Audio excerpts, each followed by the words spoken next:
Alhamdulillahirabbil alamin. Wassalatu wassalamu ala asyrafil anbiya'i wal mursalin wa ala alihi wa sahbihi wa man tabi'ahum bi ihsanin ila yaumiddin wa ba'd. Ayyuhatullah rahimani wa rahimakumullah.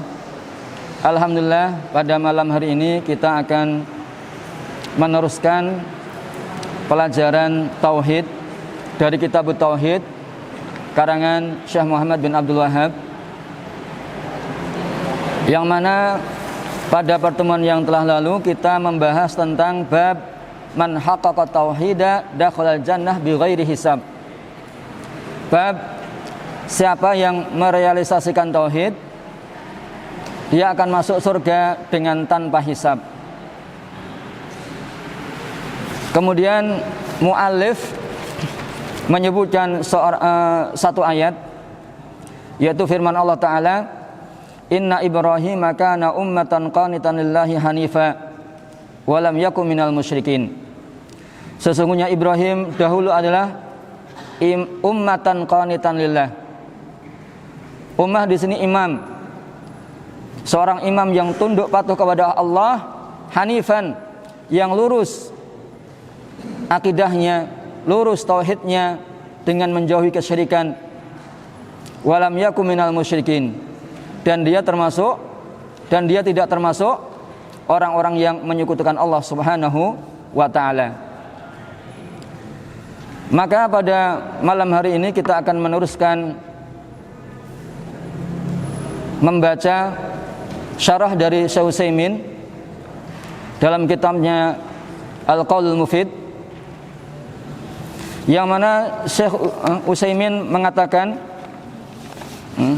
setelah menyebutkan ayat di atas dan setelah syarah yang telah kita bacakan sebelumnya, Syekh Utsaimin mengatakan, yajibu an nata'allama anna sana'allahi ala ahadin min khalqihi la yuqsadu minhu an yasila ilaina as-sana' faqat, lakin yuqsadu minhu amrani hamani. Jadi wajib kita mengetahui bahwasanya pujian Allah Subhanahu wa ta'ala kepada seseorang dari hambanya, di sini atau dalam ayat tadi yang kita bacakan, Allah memuji Nabiullah Ibrahim alaihi salam. Kana ummatan qanitan lillahi hanifan wa lam yakun minal musyrikin. Ini pujian Allah kepada Nabi Ibrahim dengan menyebutkan sifat-sifat yang bagus ini. Ummatan, seorang imam, qanitan lillah, tunduk patuh kepada Allah, hanifan, yang lurus dalam mentauhidkan Allah, menjauhi kesyirikan, walam yakun minal musyrikin, dan dia tidak termasuk orang-orang yang menyekutukan Allah. Ini pujian Allah kepada Ibrahim. La yuqsadu minhu ayyasila ilaina sana'u faqat. Ketika Allah memuji seseorang, tujuannya bukan hanya pujian itu sampai kepada kita, kaum muslimin. Jadi ketika Allah memuji seseorang, tujuannya bukan hanya agar diketahui pujian Allah kepada seseorang tersebut atau kepada seorang hamba tersebut,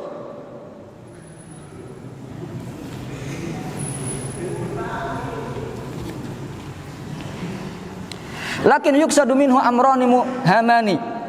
Akan tapi dimaksudkan dari pujian tersebut dua perkara yang penting. Apa dua perkara ini? Syekh Utsaimin mengatakan, al-awwalu mahabbatu hadzal ladzi asnallahu alaihi khairan. Mencintai perkara yang Allah memujinya tersebut. Mahabbatu hadzal ladzi asnallahu alaihi khairan. Mencintai orang ini yang Allah memujinya dengan kebaikan. Jadi ketika Allah mencintai seorang hamba tersebut karena memiliki sifat-sifat yang mulia, maka kewajiban kita kaum muslimin untuk mencintai apa yang Allah cintai. Kalau Allah mencintai Ibrahim, maka kewajiban kita untuk mencintai Ibrahim demikian pula ini. Karena cinta kita mengikuti cinta Allah Subhanahu wa ta'ala. Kalau Allah mencintai Ibrahim, kewajiban kaum muslimin untuk mencintai Ibrahim alaihissalam, Nabiullah Kama anna man asnallahu alaihi syarran fa innana nubghiduhu. Sebagaimana kalau Allah menyebutkan seseorang dengan keburukan, maka kita juga membencinya, membenci orang tersebut. Nubghiduhu wa nakrahuhu, membenci dan tidak menyukainya atau marah terhadapnya. Sebagaimana Allah mencela misalnya Abu Lahab dalam surat Tabbat yada Abi Lahab wa tab. Ketika Allah celakalah Abu Lahab, maka kewajiban kita untuk membenci Abu Lahab. Kenapa? Karena kekufuran dia, penentangan dia kepada Rasulullah sallallahu alaihi wasallam. Ini yang menyebabkan kita membencinya, tidak menyukainya. Fanuhibu Ibrahim alaihi salam li'annahu kana imaman hanifan qanitan lillah. Kemudian Syekh Utsaimin mengatakan, maka kita mencintai Ibrahim karena dia seorang imam, seorang yang tunduk patuh kepada Allah, dan seorang yang hanifa, seorang yang mentauhidkan Allah Subhanahu wa taala. Ini diantara sifat-sifat Nabiullah Ibrahim yang mewajibkan kita untuk mencintainya, mencintai Nabiullah Ibrahim alaihissalam. Walam yakun minal musyrikin. Di antara sifat lainnya yang dimiliki oleh Nabiullah Ibrahim, dan dia tidak termasuk orang-orang yang menyekutukan Allah Subhanahu wa taala. Bapaknya Azar adalah pemahat patung, pembuat patung. Dan pemahat patung memiliki kedudukan di masyarakatnya. Namun Ibrahim tidak mengikuti bapaknya, bahkan mencelanya, mencela bapaknya yang membuat patung, menyembah patung.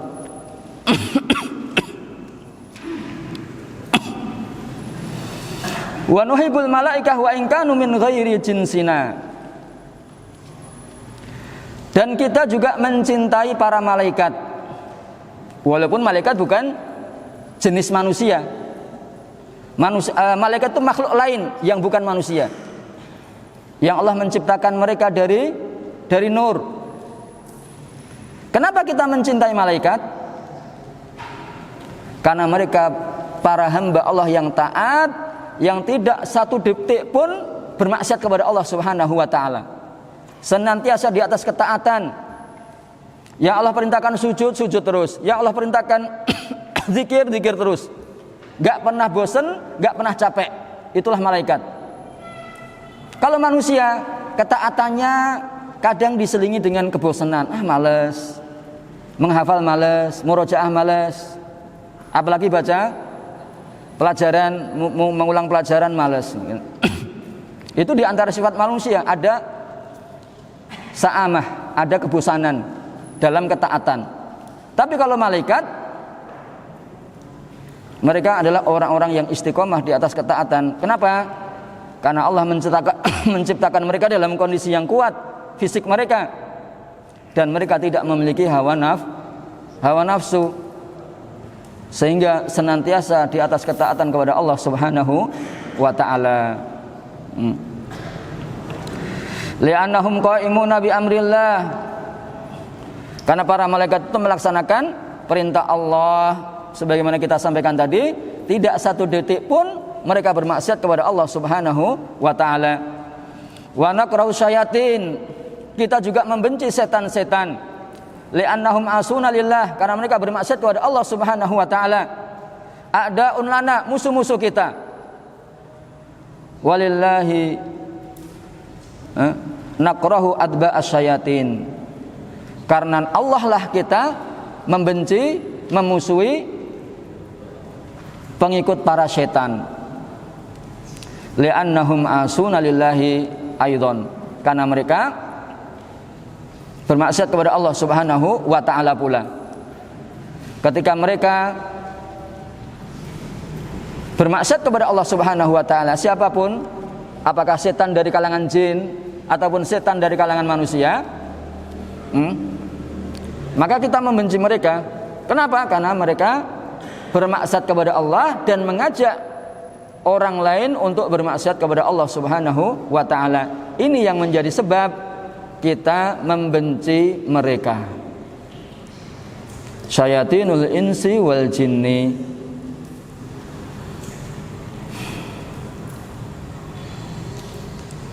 Yang pertama tadi mahabbatu hadzal ladzi asnallahu alaihi khairan. Kita mencintai orang yang Allah memujinya dengan kebaikan. Itu yang pertama. Yang kedua, an-naqdadi bihi fi hadhihi sifat. Kita mencontohnya dalam sifat-sifat ini. Kalau Allah memuji Ibrahim dengan Allah menyebutkan sifat-sifat baiknya, maka selayaknya bagi kita untuk mencontoh Ibrahim, mensuri teladan Ibrahim, menjadikan Ibrahim sebagai qudwah. Dengan kita melaksanakan sifat-sifat yang Allah sebutkan tersebut dalam pujian tersebut. Li'annaha mahallus sana. Karena yang Allah sebutkan itu tempat yang Dia memujinya. Tempat yang Allah memuji seorang hamba tersebut. Walana minas sana'i biqadri maqtadaina bihi fiha. Siapa yang mengikuti Nabi Ibrahim dalam perkara-perkara yang Allah memujinya tersebut, kemudian kita mengikutinya, menirunya, maka kita akan mendapatkan pujian sesuai dengan ukuran, takaran seberapa besar kita mengikuti Nabiullah Ibrahim dalam sifat-sifat tersebut. Allah berfirman dalam surat Yusuf, laqad kana fi qasasihim ibratun liulil albab. Sungguh pada kisah-kisah mereka, yaitu kisahnya para nabi dan rasul, ada ibrah, ada pelajaran bagi orang-orang yang berakal. Jadi setiap nabi dan rasul kita bisa mengambil ibrah dari kisah perjalanan hidup mereka, kisah dakwah mereka. Dan nabi yang paling besar, paling utama adalah Nabi kita Muhammad. Siapa yang membaca sirahnya Nabi Muhammad, dia akan mendapatkan manfaat yang banyak, fawaid yang banyak. Baik setelah Rasulullah diutus menjadi nabi, ataupun sebelum diutus menjadi nabi. Baik sebelum Rasulullah hijrah ke Madinah, ataupun setelah Rasulullah hijrah ke Madinah, semuanya kisah hidup Rasulullah SAW tersebut mengandung fawaid yang banyak yang bisa diambil oleh kaum muslimin. Betapa sabarnya Rasulullah berdakwah di Mekah, diganggu, dicaci, digelari dengan gelar-gelar yang buruk. Ada kahin, dukun, ada syair, penyair, ada majnun, orang gila. Gelar-gelar buruk yang lainnya disematkan kepada Rasulullah SAW, dan Rasulullah tetap sabar dan meneruskan dakwahnya. Yaitu termasuk bagian dari pembulian. Rasulullah dibuli oleh pemuka-pemuka Quraisy secara perkataan, bertambah menjadi perbuatan. Rasulullah sholat di halaman Ka'bah, fi sahati al-mataf. Ketika Rasulullah sujud, diambilkan apa? Diambilkan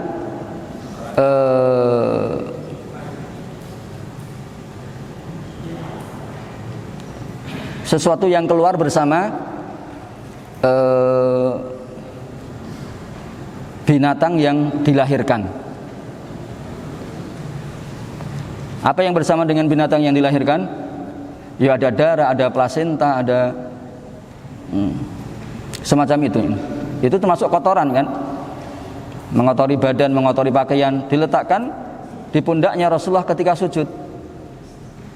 Ini sudah termasuk gangguan secara fisik. Sampai pada akhirnya mereka berembuk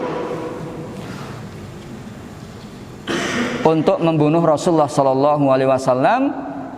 Setiap kabilah mendatangkan seorang pemuda sebagai wakil kabilah tersebut dan berbarengan menancapkan pedangnya di tubuh Rasulullah sehingga darah Rasulullah itu berada di seluruh kabilah, sehingga keluarga Nabi, keluarga Abu Thalib atau keluarga Abdul Muthalib tidak bisa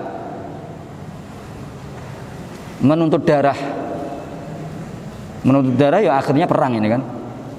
Kalau mereka tidak mampu untuk memerangi seluruh kabilah yang ada di Quraisy, maka mereka akan menerima diat. Itu sudah direncanakan oleh pemuka-pemuka Quraisy untuk membunuh Rasulullah sallallahu alaihi wasallam. Jadi dalam sirah Nabi banyak fawaid yang kita bisa ambil. Wa qala ta'ala laqad kanat lakum uswatun hasanatun fi Ibrahim walladzina ma'ahu. Dan sungguh ada uswah hasanah, ada suri teladan yang baik bagi kalian pada Ibrahim, pada sejarah hidupnya Ibrahim, pada perjuangan Ibrahim dalam berdakwah. Walladzina ma'ahu, dan orang-orang yang bersama Ibrahim. Bagaimana Ibrahim mendakwahkan tauhid kepada masyarakat yang menyembah patung.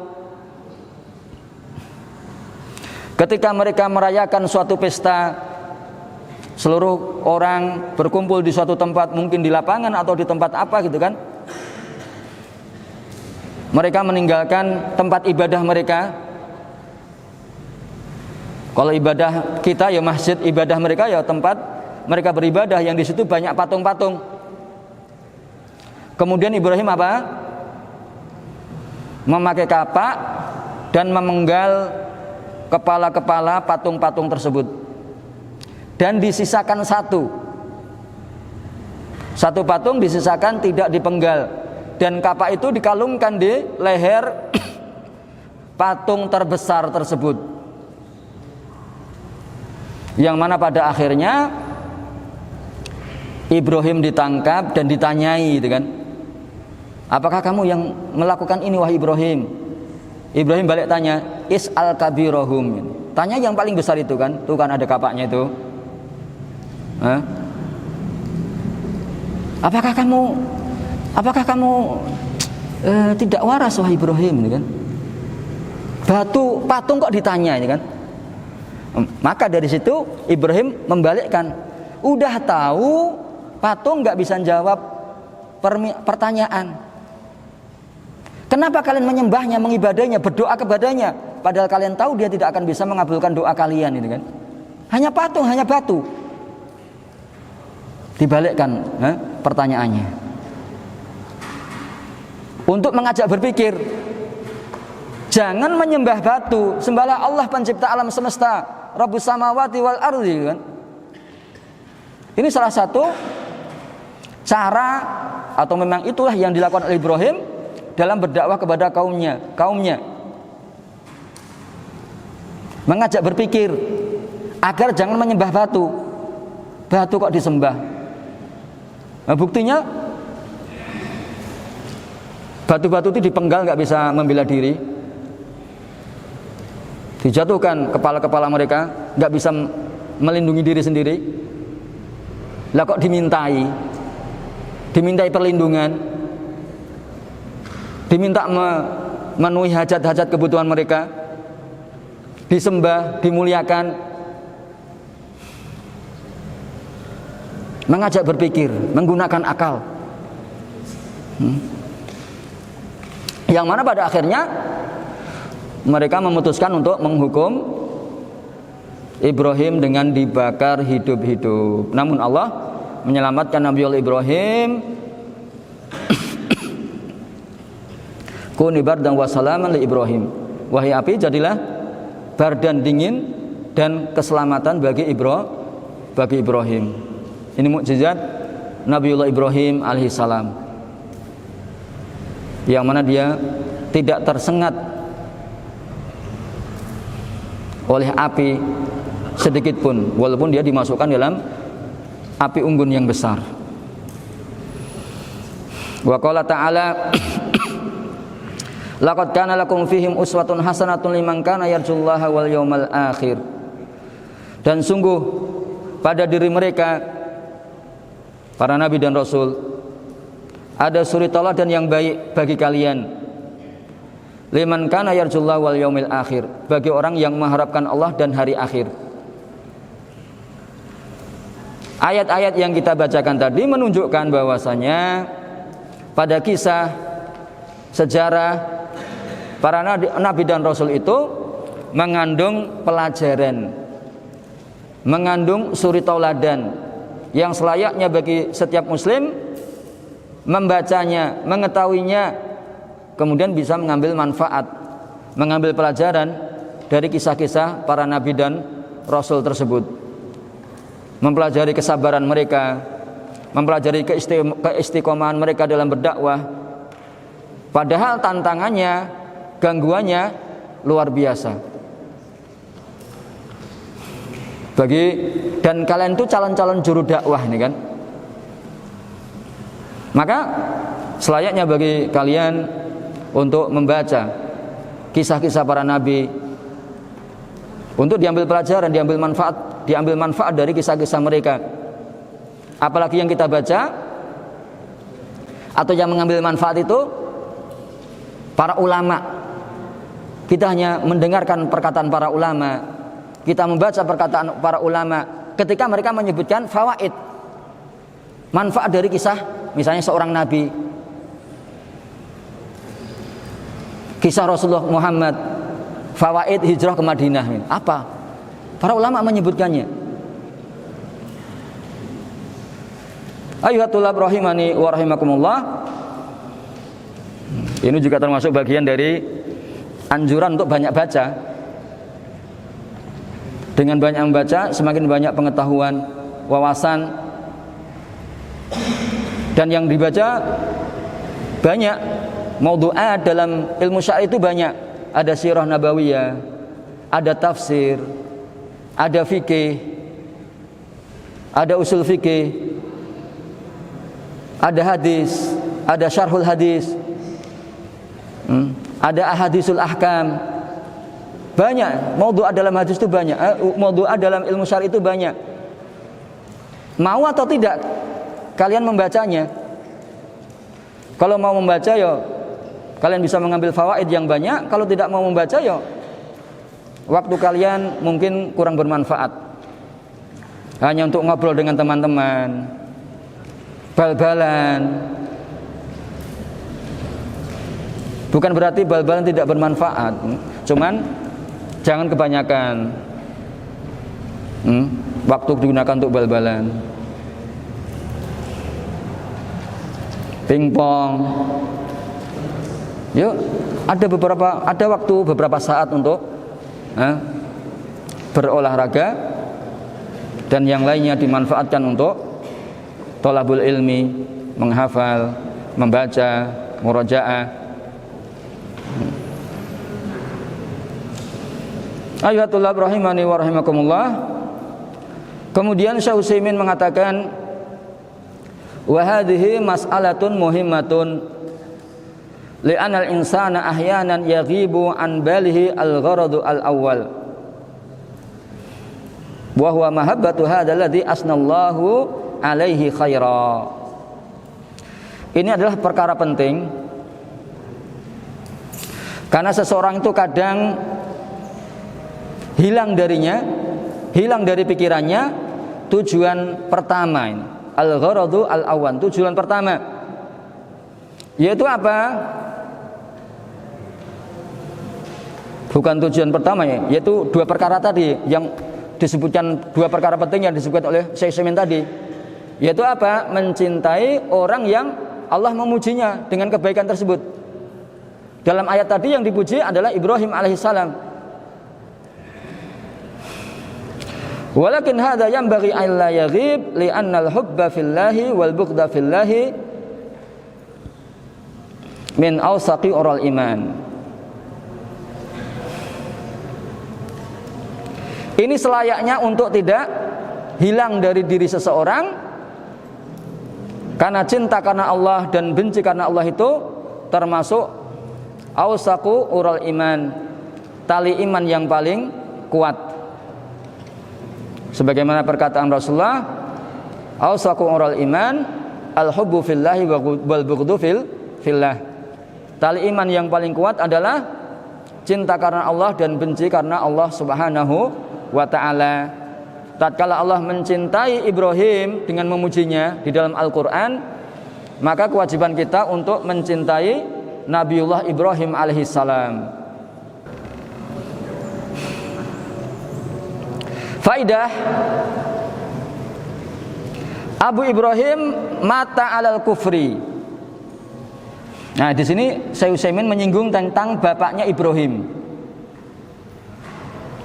Bapaknya Ibrahim dia mati di atas kekufuran, tidak mau beriman kepada yang diserukan oleh Nabi Ibrahim untuk mentauhidkan Allah, untuk menyembah Allah.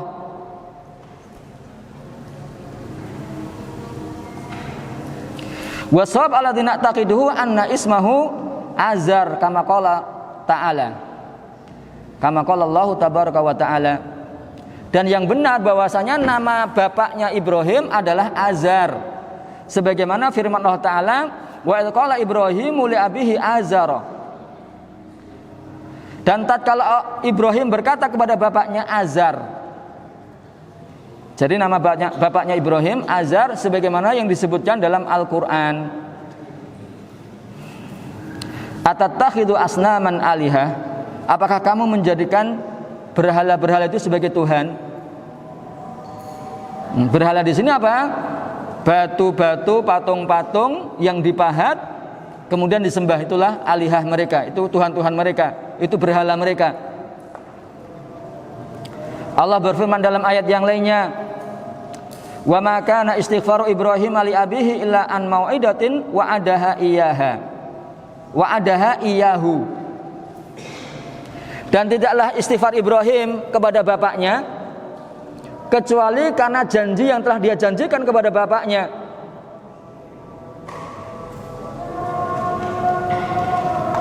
Karena Ibrahim berkata, "Astaghfiru laka rabbi." Aku akan memintakan ampun untukmu kepada Rabbku, yaitu Allah Subhanahu wa taala. Innahu kana bi hafiya. Sesungguhnya Allah itu sangat baik terhadapku. Jadi ketika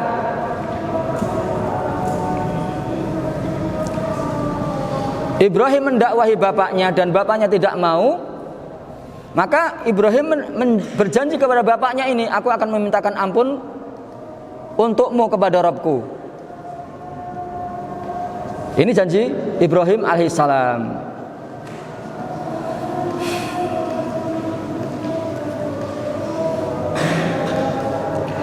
Falamma dalam ayat yang lain Allah berfirman, falamma tabayyana lahu annahu aduun lillahi tabarra'a minhu. Tatkala jelas bagi Ibrahim bahwasanya bapaknya itu adalah musuh Allah, maka Ibrahim berlepas diri dari bapaknya. Inna Ibrahima la'awahun halim.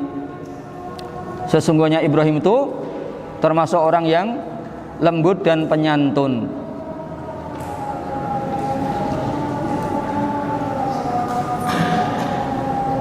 Jadi dalam ayat ini, setelah jelas bapaknya itu mati di atas kekufuran, maka Ibrahim berlepas diri darinya dan tidak memintakan ampun untuk Allah lagi.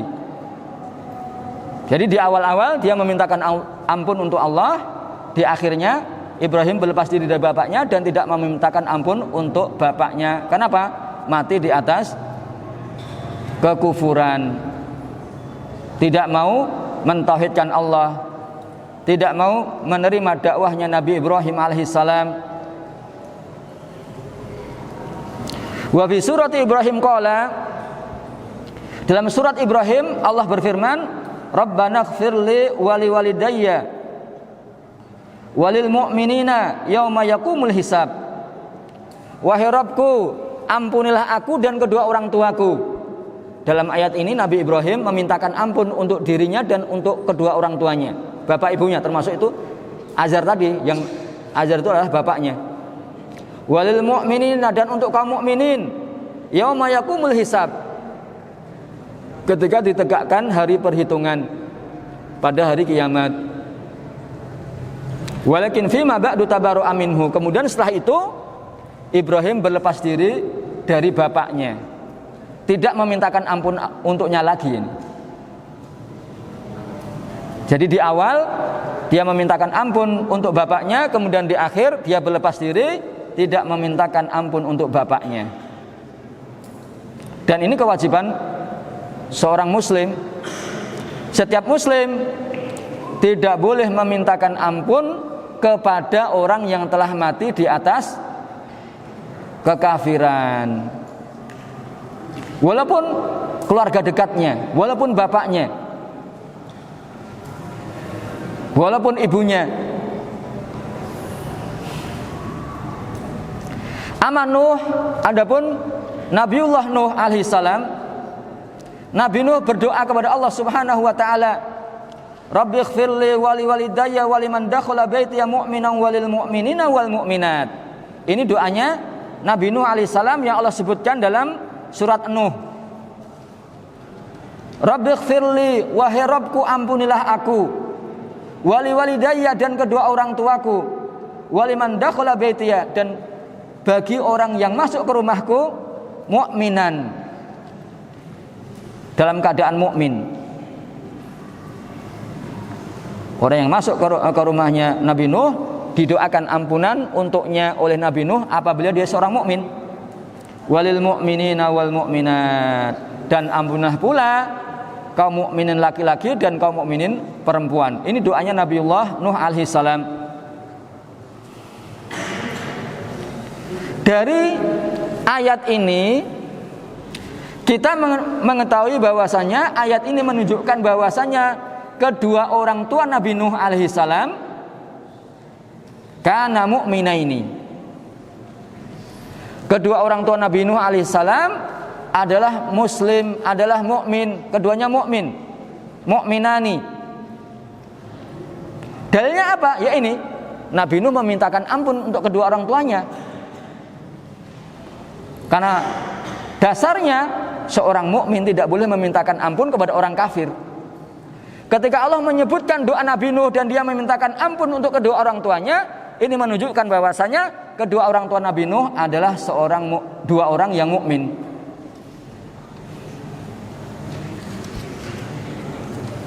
Qala al-Imam Ahmad rahimahullah,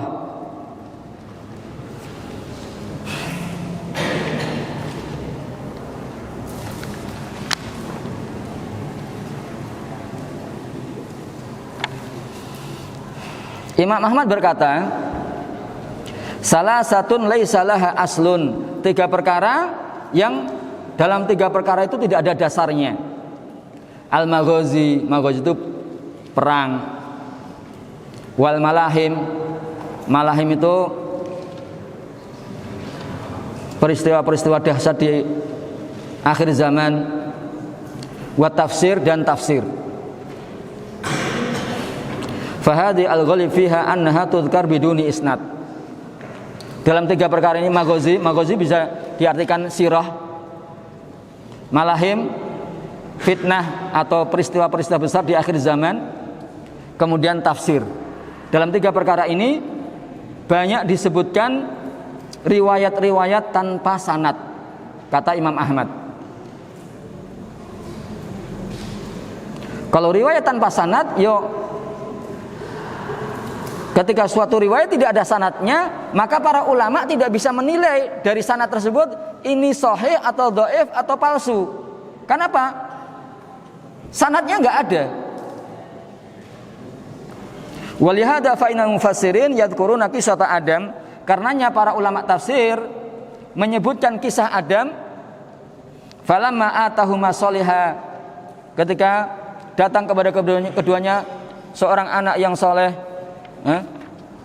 Terus wa qalil minhum man yunkiru qissah al-makdzubah fiha, dan sedikit para ulama yang mengingkari kisah bohong dalam kisah ini, dalam tafsir ayat ini.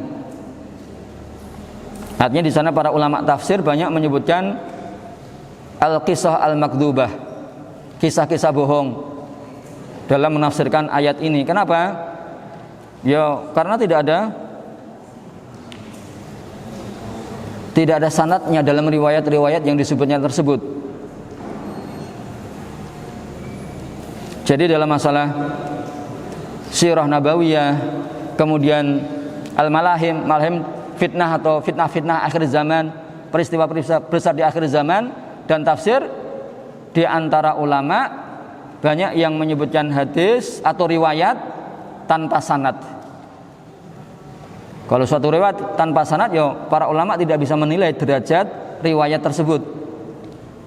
Fal qaidah idan annahu la ahada ya'lamu 'anil umami sabiqati syai'an illa an tariqil wahyi. Kaidahnya, tidak ada seorang pun yang mengetahui tentang kisah-kisah umat terdahulu sedikit pun illa min tariqil wahyi, kecuali dengan jalan wahyu. Karena ini perkara gaib. Kisah umat terdahulu itu perkara gaib. Tidak ada yang tahu kecuali Allah. Dan kita tahu harus melalui jalur wahyu. Wahyu itu dari Al-Quran dan As-Sunnah. Dan As-Sunnah itu dinilai dari sisi ketahuan sahih dan dhaifnya, dari sisi sanadnya. Kalau tidak ketahuan syaratnya, bagaimana bisa dinilai? Maka Imam Ahmad mengatakan la aslalahu, tidak ada dasarnya. Setiap riwayat yang tidak ada sanadnya itu bukan dasar, tidak bisa dijadikan pegangan, tidak sah sebagai hujjah. Qala Allah tabaraka wa ta'ala, alam ya'tikum naba'ul ladzina min qablikum, apakah tidak datang kepada kalian berita tentang orang-orang sebelum kalian? Qaum Nuhim wa 'Adin wa Samud, kaum Nuh, 'Ad dan Samud, wal ladzina min ba'dihim, dan orang-orang yang datang setelah mereka, la ya'lamuhum illallah, tidak ada yang mengetahui mereka kecuali Allah Subhanahu wa ta'ala. Jelas ayat ini menunjukkan bahwasanya kisah-kisah umat terdahulu kita tidak mengetahuinya kecuali dari jalur wahyu.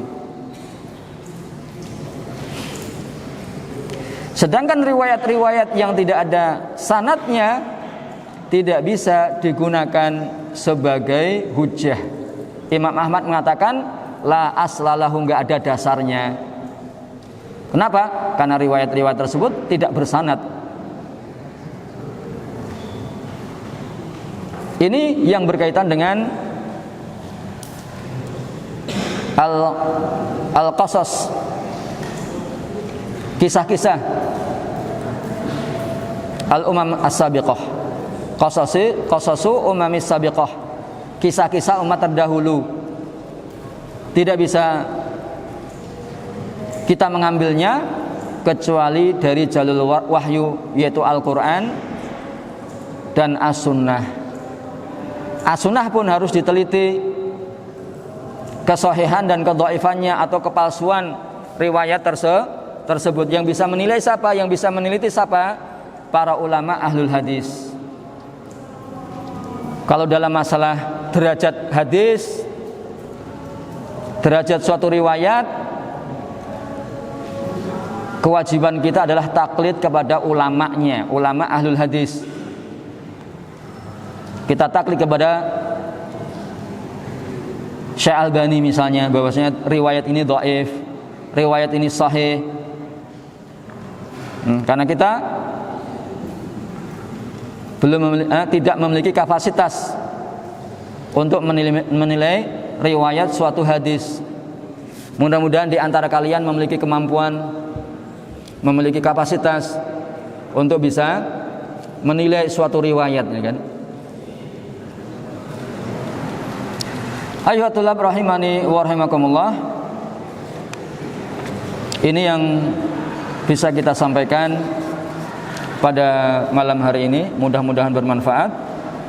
Fanaktafi bihadzal qadri. Subhanakallahumma rabbana wa bihamdika asyhadu an la ilaha illa anta astaghfiruka wa atubu ilaik. Wa sallallahu ala nabiyyina Muhammad Wassalamualaikum warahmatullahi wabarakatuh.